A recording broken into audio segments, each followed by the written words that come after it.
Hi, I'm Edward, and I'm proud to introduce the Marching Revolution podcast.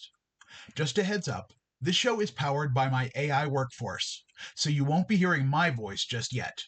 Instead, you'll be hearing two AI hosts bring these stories to life. Thanks for being here.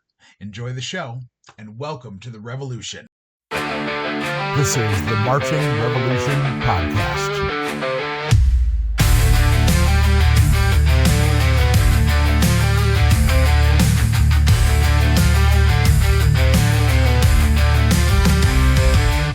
Boots on the ground with a thunderous beat, hearts in sync, our purpose complete. Map of the future drawn by our stride, through the struggle we walk unified.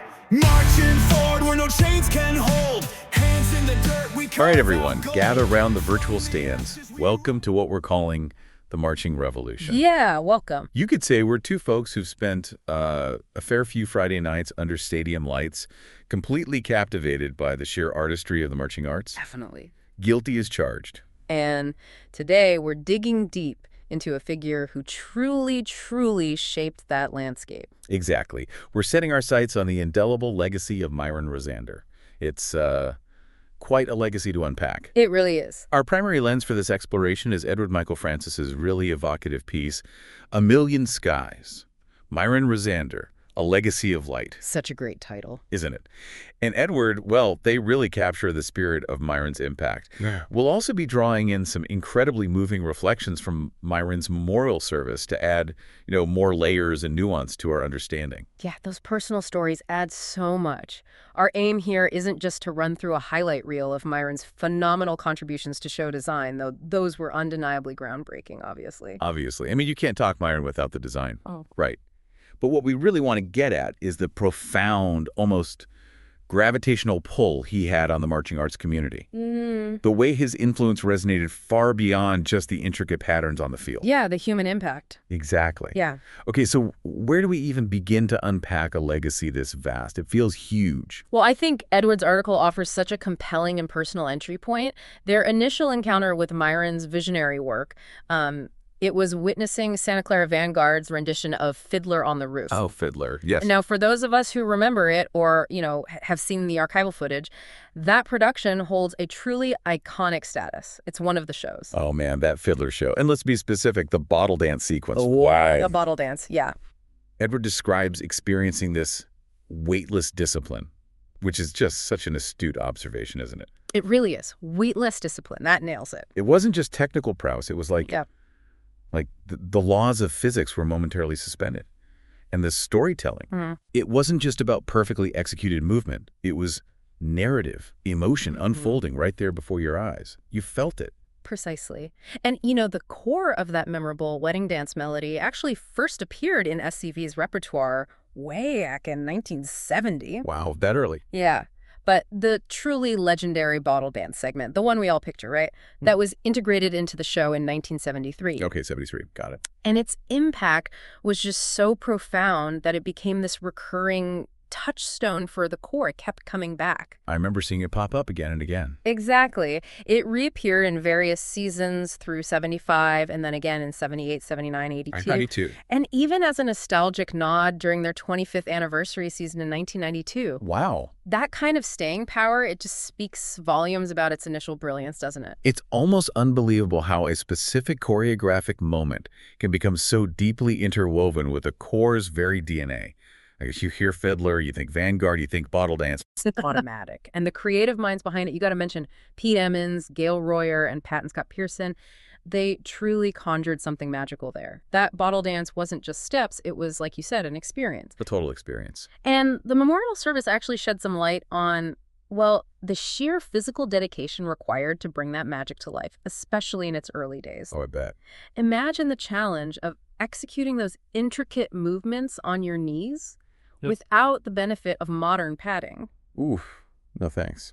We heard stories from people like Susan Macias about performers literally dragging their feet, wearing through their shoes like crazy. So dragging them. And she talked about the less than glamorous reality of knee scars earned from countless hours of practice on unforgiving asphalt. Asphalt. Ugh, knee scars. That's commitment. Right. And Sheree McGinnis Aquilina echoed this from the 78 season. That was a year when, thankfully, Pete Emmons finally put his foot down and insisted on knee pads. Good for Pete. About time. Seriously.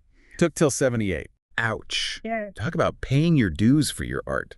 And sure, you also recall the electric atmosphere generated by that anticipation in the audience. You could feel it, right? Oh, yeah. She said they knew the bottle dance was coming. You just waited for it. And as soon as those opening strains began, bam, a wave of flashbulbs would just erupt across the stadium, like pop, pop, pop, pop. Wow, I can picture that. It was like they were collectively acknowledging, a moment of drum corps history in the making, a shared ritual of witnessing something extraordinary. That's incredible. What a moment. Okay, so Fiddler is this iconic early touchstone. Yeah. But Edward Francis also talks about a much later show, right? They do. Edward recounts their almost obsessive anticipation for Santa Clara Vanguard's inventions for a new millennium in 1999. Oh, 99 SCV. Another landmark. Absolutely. And the story is the agonizing delay in the PBS broadcast schedule for Harrisburg, Pennsylvania, where Edward lived. Uh-huh. It meant a full 4-month wait to finally see it. 4 months. 4 months? Oh, my God. In the age of, instant YouTube uploads, that level of delayed gratification for a drum corps show is almost unimaginable. Isn't it? Patience of a saint. But clearly, as Edward articulated, the experience was transformative. It sounds like the wait was almost worthwhile, in a weird way. So what was it about that 99 show? What did Edward highlight? Well, they specifically pointed out the ingenious direction changes within the drill, how it moved. Okay. The organic and sort of logical development of visual forms that consistently surprised you, but always made perfect sense in retrospect. You know that feeling. Oh, yeah, where you go, oh. Of course. Oh. Even though you didn't see it coming. Exactly that. And then those intricate, stacked layers of motion and meaning. That's the phrase Edward used. Stacked layers of motion and meaning. I like that. Me too. And here's where it gets really fascinating. Edward explicitly states that the brilliance of that particular drill continues to inform and inspire their own design work even now. Still. Now. That's over 2 decades later. Right. That speaks volumes, doesn't it, about the enduring power of Myron's creative vision. But here's an incredible connection the author, Edward Michael Francis, has to the legendary drill designer Myron Rosander. He named his cat after him. Yeah, it's wild, right?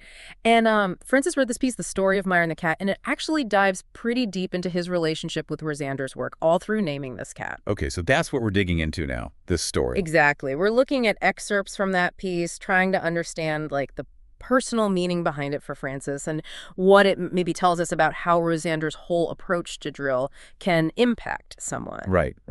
So set the scene.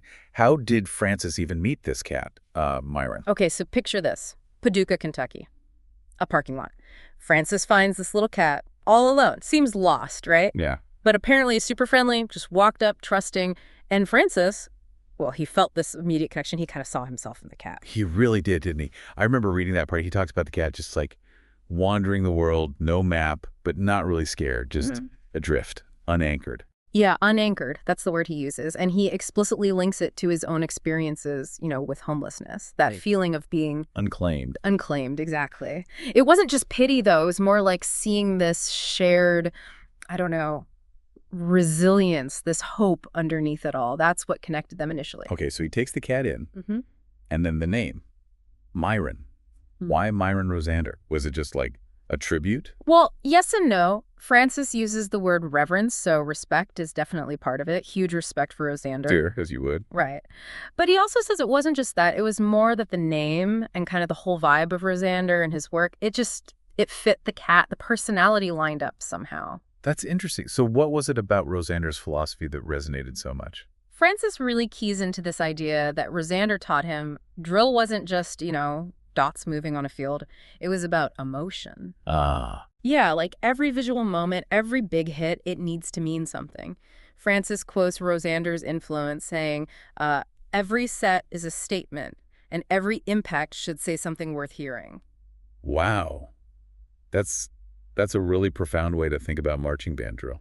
It totally is. And that's the lens through which he saw this cat, Myron. When you hear how he describes the cat, you start seeing those parallels he's drawing. Like what? What kind of parallels? Well, he talks about the cat's dignity and presence. Think about Rosander, right? Yeah. Huge figure, influential. There's a weight there. Okay. I can see that. A certain gravitas. Exactly. And the cat's demeanor, too. Francis says he walks into a room like he's already made peace with it. Just this, like, calm self-possession. Right, not skittish or needy. Not at all. And get this, he says the cat doesn't beg for affection, he grants you the honor of giving it. Huh. Okay, that's a cat with some serious self-respect. I know cats like that. Yeah. Totally. It sounds like a cat, right? But Francis links that independence, that quiet strength. He even says the cat will not be disrespected. He links that back to the intentionality he sees in Rosander's work. So, like the precision. The clarity of purpose in a good drill move. Kinda, yeah. It's that deliberate nature. And he lists all these, like, contrasting qualities for the cat. Proud, but also soft and then absurdly brave. That paints a picture. Complex little guy. Yeah. And doesn't that kind of remind you of Rosander's shows sometimes? That mix of, like, raw power, but also incredible elegance and softness. That's a good point. There was often that blend, that dynamic range in his designs, not just one note. Exactly. And maybe the most poetic connection Francis makes is about movement. Even when Myron the cat is just sleeping, Francis sees, how did you put it? The gravity of a show that's been thought through, down to the breath before the final release. Whoa! So even in stillness, there's purpose, like the potential energy in a formation before the big impact. That's how it seems Francis is interpreting it.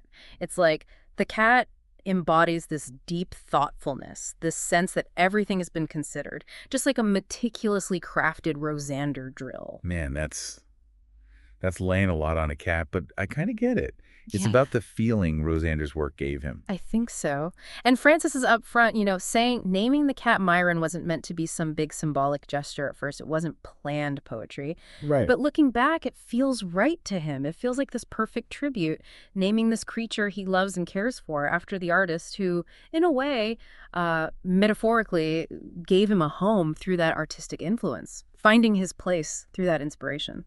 That's actually really touching. It shows how much art, like even marching band drill design, can genuinely shape someone's internal world, Absolutely. It speaks volumes about those really personal, sometimes unexpected ways art connects with us. You find meaning in places you don't expect. Naming your cat after your drill design hero. It sounds quirky, but when you hear him explain it. It makes total sense, doesn't it? It's this beautiful, private way of acknowledging someone whose work fundamentally mattered to you. It's about finding a home, literally for the cat, and maybe figuratively for Francis through Rosander's art. Yeah. It really highlights that depth of connection we can find. Pretty cool story. Definitely. Shows how just naming a pet isn't always simple. It can carry a whole lot of personal history and meaning.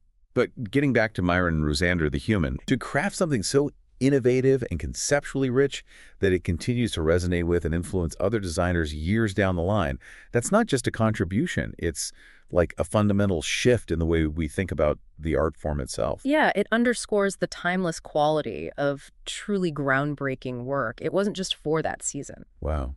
And then there's this deeply personal and rather touching tribute that Edward shares. Which I just love. Oh, the cat. Yeah. The cat. They named their beloved cat Myron after the designer. It's brilliant. And they explained it wasn't initially intended as some grand poetic gesture, it just sort of happened. But it organically became the perfect way to honor someone whose artistic output resonated so deeply that it felt like finding a home within his creative world. That seemingly simple act, naming the cat Myron, it really encapsulates the profound emotional connection that so many people felt to Myron and his artistry. Yeah, it's more than just liking the shows. Exactly. It wasn't solely about admiring the intricate visual designs or the overall spectacle, though that was certainly part of it.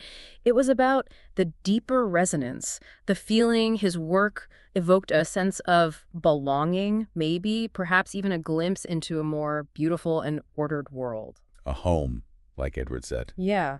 It speaks to the human element he infused into his craft. It wasn't just geometry, it was soul. Okay, so shifting our focus now to the reflections shared at Myron's memorial service. These personal accounts, man, they truly amplify that sense of individual impact we're talking about. They really do. It was incredibly moving to hear. A recurring and really powerful theme throughout the service was the sentiment that Myron wasn't just instrumental in shaping better performers or more effective staff members. Which he obviously did. Right, he did that too. But it was more. He fundamentally made people better persons. That particular point was emphasized early and often during the service. It wasn't just about, nailing a passage or hitting a dot. It was about fostering personal growth. instilling discipline that transcended the activity itself, and nurturing qualities like resilience, teamwork, and a commitment to excellence in, all aspects of life. That's huge. It is huge. The speaker felt that Myron possessed a truly unique and almost alchemical ability to achieve this kind of transformative impact on countless individuals in ways that maybe we, as observers, can only begin to appreciate. Yeah, you see the shows, but you don't always see that part. Right, the behind-the-scenes growth. And there were these incredibly poignant memories shared of experiencing those truly iconic drum corps activity moments, literally arm in arm with Myron. Oh, that was lovely. Whether it was listening to the sheer power and musicality of the Vanguard horn line playing, in the somewhat unexpected context of the clowns section. Right from Phantom of the Opera? Yeah. Or sharing a similar moment listening to Regiment's horn line. Those are the kinds of deeply shared experiences that forge unbreakable bonds, aren't they? They leave an indelible mark on your soul. Absolutely. Those are the moments that become deeply etched in your memory.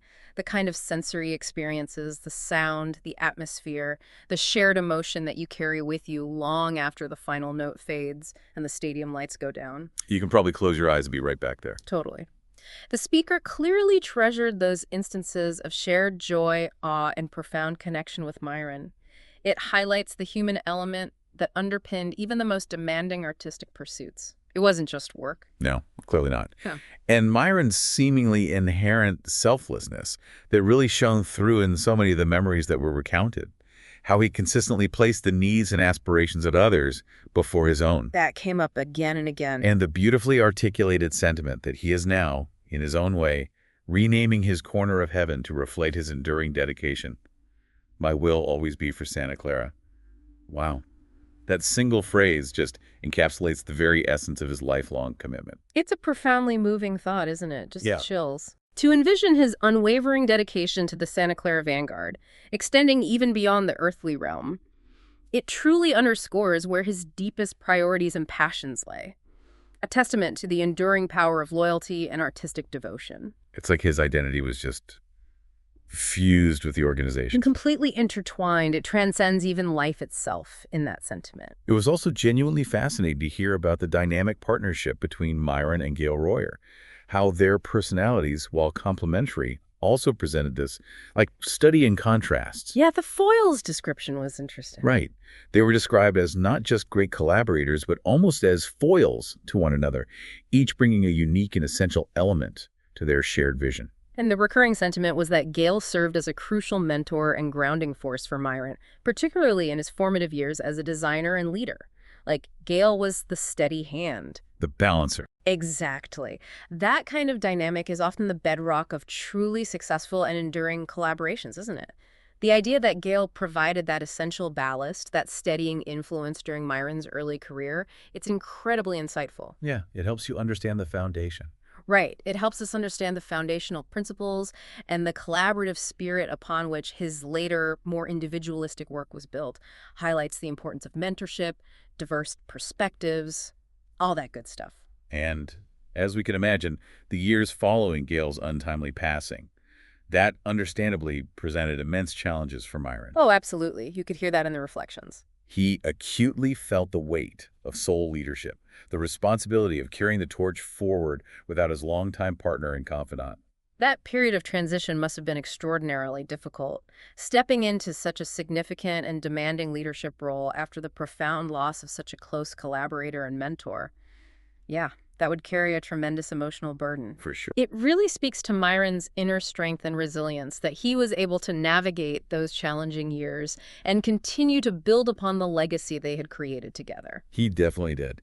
So one of the speakers at the memorial also shared a particularly heartwarming perspective on Myron's impact beyond the drum corps realm, which I thought was great. The high school band? Yeah. Detailing his significant involvement with their high school marching band program. Apparently, Myron would approach these projects with the same level of creative investment. He wasn't phoning it in. No, not at all. Writing drill with what was described as complete creative freedom. And this often led to these wonderfully outlandish ideas I love that. that years later would subtly find their way into Santa Clara Vanguard productions. Almost like little Easter eggs for those who knew his broader body of work. That's so cool, like a little proving ground for ideas. Totally. And the speaker emphasized Myron's genuine and deep affection for those high school band students whom he affectionately considered his warriors. Warriors.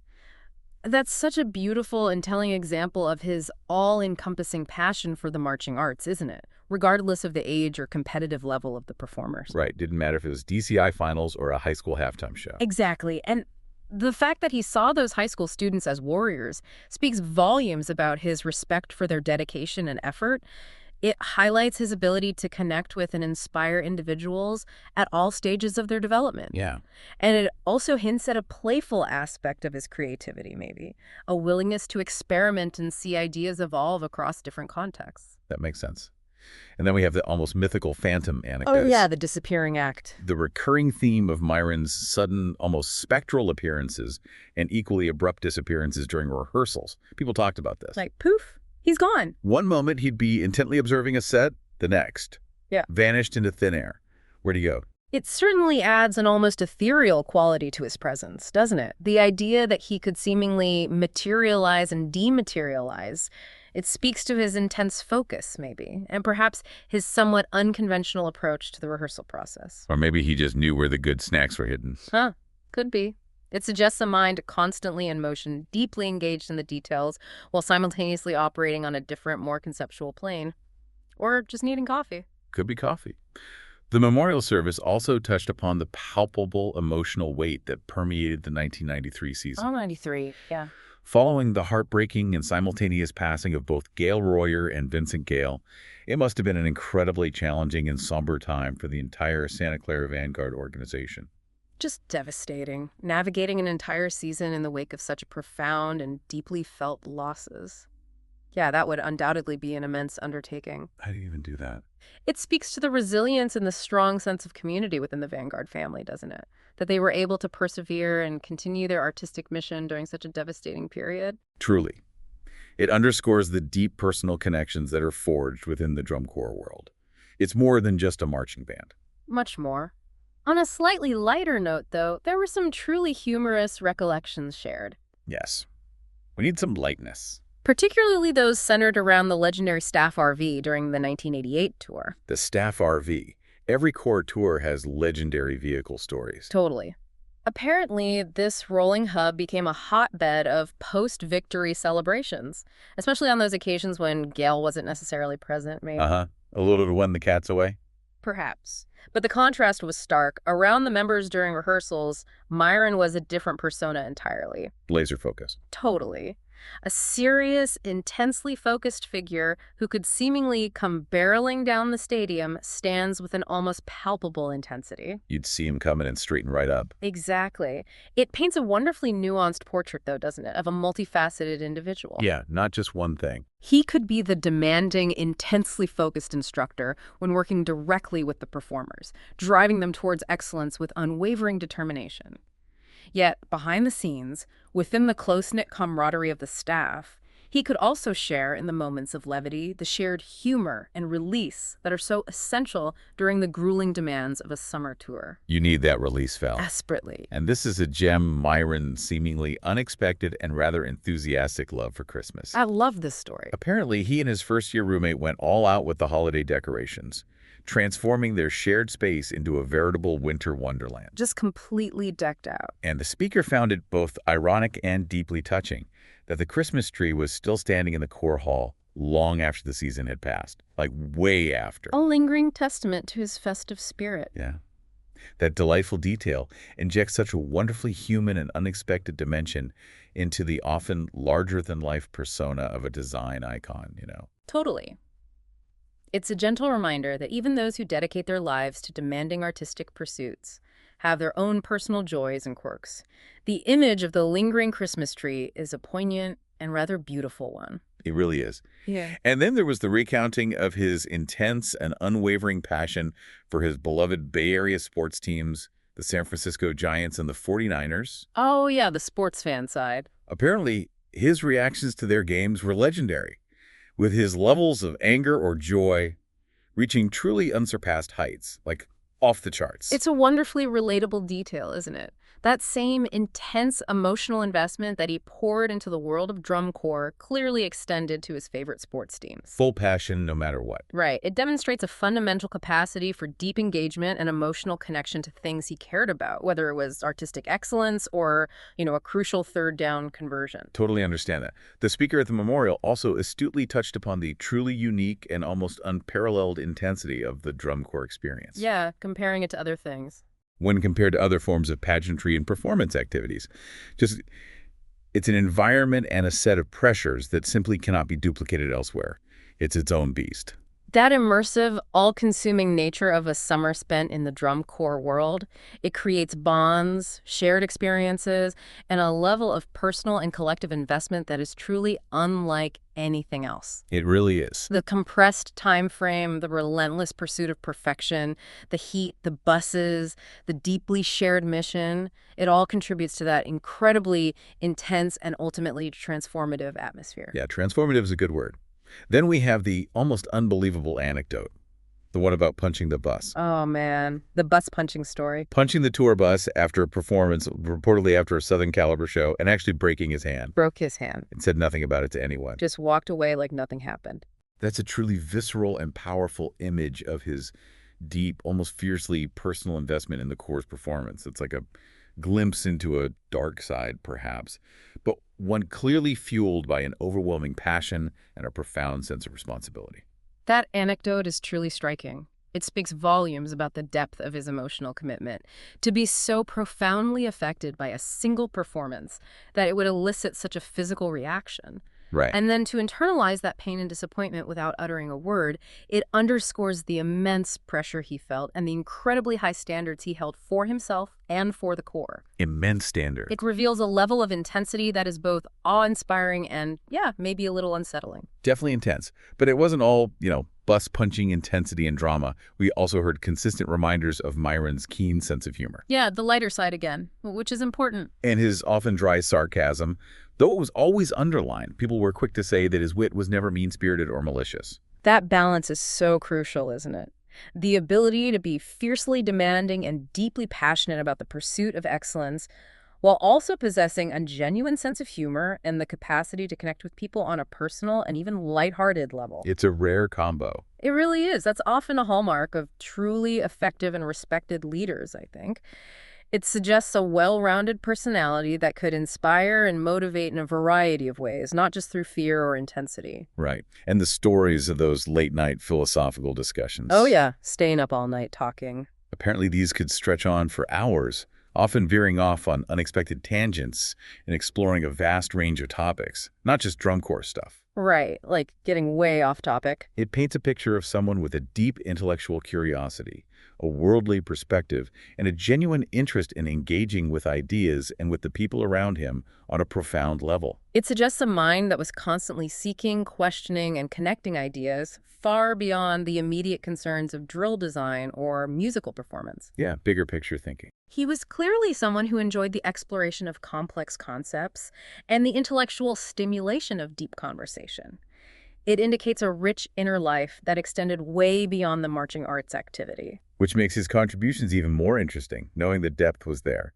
There was also this rather poignant observation shared. Which one was that? The idea that Myron, despite his unwavering dedication to drum corps, like total dedication, might have harbored a certain sense of jealousy, perhaps. Jealousy? About what? Maybe a wistful longing for some of the more conventional aspects of life that many others experienced. Marriage, raising a family, pursuing a more traditional career path. That kind of thing. Oh, wow. That's poignant. It's a profoundly human and rather touching thought. Is it? Someone so completely devoted to their art, so deeply invested in a particular path, might indeed have moments of reflection, of wondering about alternative lives and the experiences they entailed. The road not taken. Exactly. Yeah. The road not taken. It underscores the inherent sacrifices that often accompany such intense dedication and highlights the complex emotional landscape of even the most outwardly successful individuals. It's not always simple. Not at all. The memorial also touched upon the evolution of Myron's communication style with the members of the Corps over the years. How he talked to the members. Yeah, initially his communication was perhaps more collective, more of a unified voice representing the staff, maybe. Okay. But as the years progressed, he developed a more personal approach. Particularly evident in his increasingly heartfelt and impactful letters to the Corps. People remembered those letters. The letters, yes. And that powerful letter from the 2003 season, the one where he mused, "Where will I be in 1,000 years?" Ooh, that line. "It will be in the heart of the Vanguard and continue 1,000,000 years from now." Chills. Again, just breathtaking. That's an unforgettable expression of his enduring connection, isn't it? That particular quote is simply breathtaking in its poetic beauty and its profound sense of commitment. It perfectly encapsulates his deeply felt connection to the Santa Clara Vanguard organization and his unwavering belief in its lasting legacy. 1,000,000 years. Well, it serves as a powerful testament to the impact he felt he was making and the enduring spirit he helped to cultivate within Vanguard. Absolutely. Okay, back to humor for a second. On a lighter note, we have another wonderfully humorous anecdote. There were quite a few good ones. The time during a 1992 visual rehearsal when Myron, in his intense focus zone, apparently mistook the term muzzle top for pizza. Pizza. How do you... Okay. I don't know. But then he proceeded to quote a Little Caesar slogan, "Pizza, pizza." Maybe. Oh my God, that's hilarious. Muzzle top, muzzle top. Right. That's just pure, unadulterated, unexpected humor. It's those kinds of wonderfully human moments that remind us that even in the most high-pressure and intensely focused environments, there's always room for a bit of levity and the occasional surreal misunderstanding. Totally. It makes these iconic figures feel more relatable, more human, not just drill-writing robots. Exactly. And the staff's unofficial nationals tradition, did you hear about this? The imitations. Yes. Yeah. Apparently, they had a running gag of doing imitations of the legendary DCI judge Dale Rear. Oh, Dale Rear. Classic. And by all accounts, Myron's impersonation was exceptionally accurate and entertaining, like spot on. That sounds like a fantastic way for the staff to bond, to release some of the tension inherent in the competitive atmosphere, especially during finals week. Oh yeah, you need that. And to share some much-needed laughs. And the fact that Myron, who could project such a serious demeanor, was a key participant in this humorous tradition, it speaks volumes about his personality and his ability to connect with his colleagues. He wasn't above it. Not at all. The memorial also revisited the intense disappointment Myron felt after Santa Clara Vanguard lost the DCI finals by a mere 1/10 of a point in 1985. 0.1. The worst. The absolute worst margin. And this was his very first year teaching with the Corps. Wow, first year. That's rough. That experience apparently fueled an even greater determination in him to elevate the Corps and bring them back to the top in the subsequent years. Like, it lit a fire. You bet it did. That near miss, especially in his inaugural year as an instructor, clearly ignited a powerful competitive fire within him. It underscores the relentless pursuit of excellence that defined his career. Yeah, you see that thread all the way through. And highlights his unwavering commitment to seeing the Santa Clara Vanguard achieve the highest levels of artistic and competitive success. That kind of intense disappointment can often be a powerful catalyst for future achievements. It focuses you. It really can. Okay, this one's silly. There was even a story about the staff creating an impromptu movie concept while on tour. A movie concept. Okay. And their inspired casting choice for the role of Myron was none other than Michael Douglas. Michael Douglas. Why Michael Douglas? Primarily due to his digitally coiffed hair, as it appeared in films at the time. Apparently, Myron had some serious hair game going on. Okay, the hair. That's an absolutely hilarious image. Michael Douglas as Myron Rosander because of the hair. Perfect. Isn't it great? It's a wonderful glimpse into the kind of lighthearted camaraderie and shared silliness that can emerge during the long and demanding days of a summer tour. It reminds us that even amidst intense work, there's always room for creative and humorous diversions. You got to have fun with it sometimes. And then there was the unforgettable WGI experience. Oh, the dolphins. Yes. Watching a Sunward performance with an ocean theme. Pretty standard, right? But it culminated in someone unexpectedly tossing plush dolphins into the air at the very end. Just throwing dolphins. Yeah, an event that reportedly sent Myron and the speaker into fits of uncontrollable laughter that lasted for days. I can just picture it. Those are precisely the kinds of absurd, unexpected, and deeply shared moments that become legendary within a close-knit group, aren't they? Totally. Inside jokes for life. It beautifully illustrates the lighter side of Myron's personality and his capacity to find immense joy and humor in the most unexpected of circumstances. Those are the stories that truly humanize the icons. It wasn't all serious business. No, clearly not. Another staff member's perspective described Myron as almost an otherworldly figure. Otherworldly? How so? Possessing seemingly limitless energy and a truly unique presence. They even drew a comparison to a personal David Bowie. Whoa! A personal David Bowie. That's quite a comparison. High praise. Right. Captures that sense of unique charisma and artistic otherness. And then there's the almost surreal anecdote. Oh, boy. Of finding Myron casually showering with them during the intense pressure of finals week in 2003. Wait, what? Showering with them? Apparently so. There he was. Okay. That certainly paints a vivid picture of someone who operated on a different plane, maybe. Right. Perhaps with a different understanding of personal boundaries amidst the intense demands of the activity. Or maybe the hot water ran out elsewhere. Who knows? The personal David Bowie analogy is fantastic, though. Yeah. And the shower story, well, that's certainly a memorable and slightly perplexing glimpse into his world. Definitely otherworldly. For sure. A former drum major, someone who marched from 86 to 88, shared their experience of the younger Myron. Okay, earlier years. Describing him as a high-intensity guy, super passionate, full of fire. Yeah, that fits the earlier narrative. A stark contrast, they said, to the more philosopher Jedi guy persona he later embodied. The evolution again. Interesting. And of course, they couldn't forget to mention his impossibly high coif of hair during those early years. The hair comes up again. The hair is legendary. It's fascinating to hear about that clear evolution in his personality and leadership style, though. The transition from that intense, almost fiery instructor to the more reflective and philosophical leader. It suggests a process of significant personal and professional growth over time. Yeah, decades of experience will do that. And the consistently mentioned impressive hairstyle certainly adds a memorable visual to that earlier image. Can't forget the coif. Never forget the coif. This same drum major also recounted a particularly meaningful early engagement with Myron. Okay. He pulled the young student aside during a challenging period. They were struggling with balancing the strict demands of marching discipline with the artistic imperatives of performance. You know, that classic tension. Well, yeah. March clean versus perform big. Exactly. And Myron offered some impactful advice. The specifics contain some language apparently not suitable for direct quotation here. Ah, okay. Colorful advice. Sounds like it. But it clearly had a profound and lasting positive effect on the drum major. That act of personal intervention, though, taking the time amidst the chaos of rehearsal to offer guidance and support during a crucial moment, that truly speaks to Myron's ability to connect with individuals on a personal level. Yeah, seeing someone struggle and stepping in. And to provide meaningful mentorship when it was most needed. It highlights a level of care that went beyond simply teaching technique and performance. He saw the whole person. It seems like it. A marching member from 1994 to 1999 reflected on Myron's absolutely instrumental role in shaping the visual program. Yeah, 94 and 99, that's a key period. Particularly after he became the visual caption head in 1997.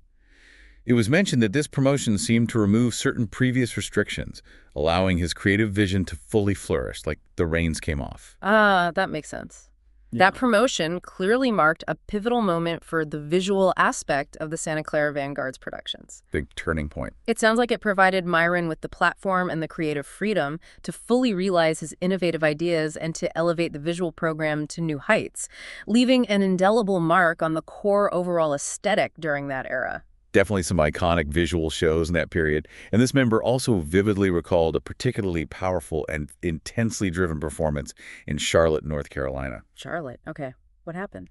During this show, Myron was actively on the field with them. Just on the field, during the show? Yeah, pushing the members with an almost palpable energy, repeatedly asking them when they would truly arrive, when they would break through to another level of performance, like right there with them. Wow, that's intense and unusual. Totally.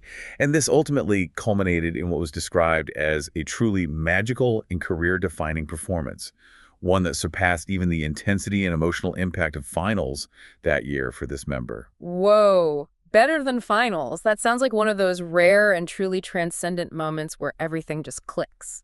The preparation, the energy, the collective focus resulting in a performance that transcends the technical and reaches a level of pure artistry.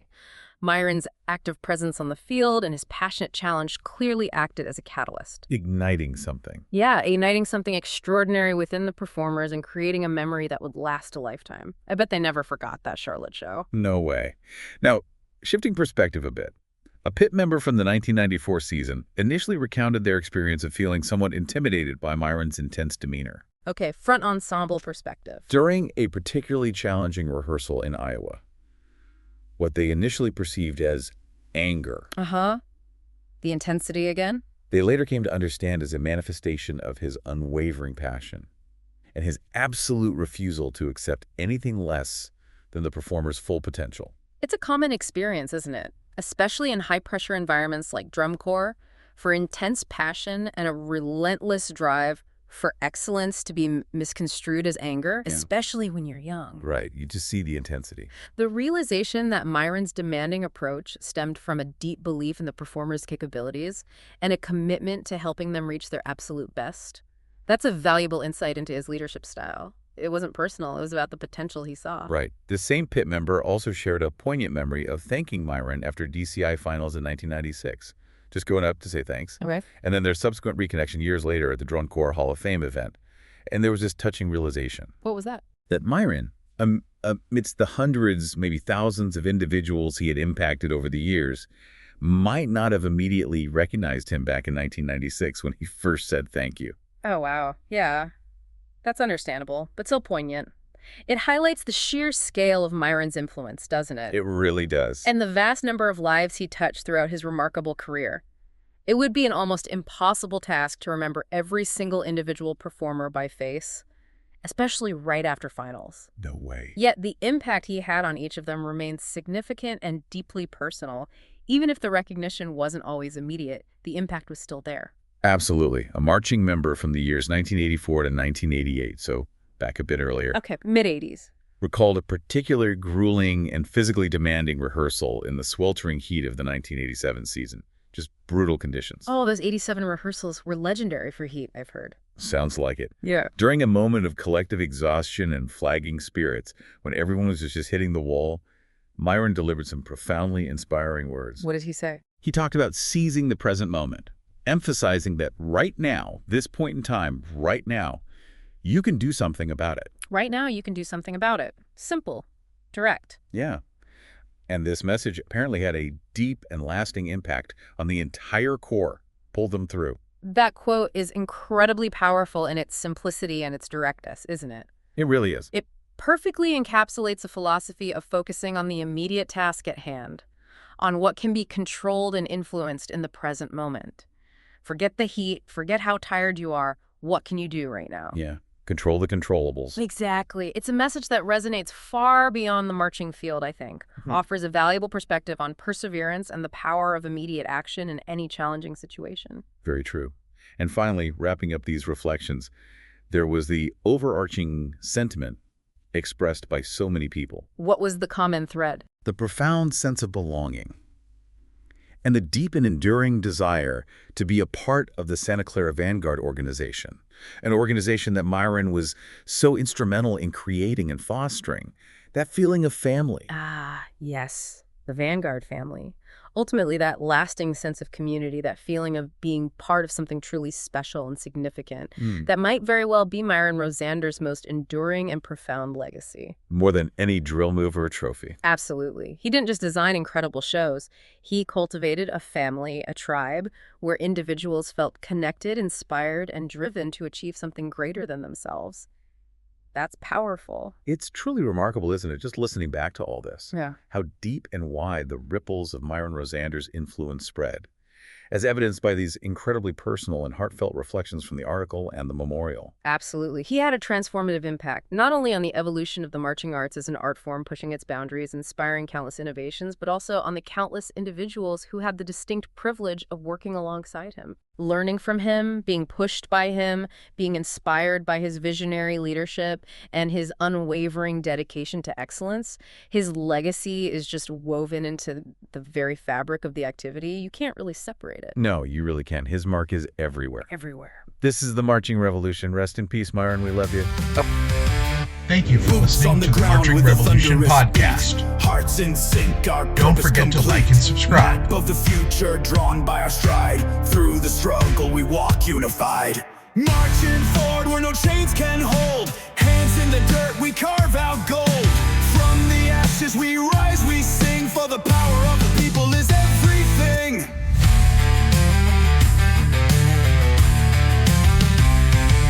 Flags that wave like the dawn's first light, guiding us through the endless night. Every step shakes the earth awake. Our voices roar for justice's sake. Marching forward where no chains can hold. Hands in the dirt, we carve out gold. From the ashes we rise, we sing. For the power of the people is everything.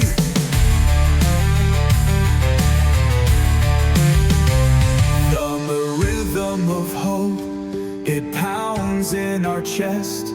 We won't stop until we've done our best. The world is ours to turn.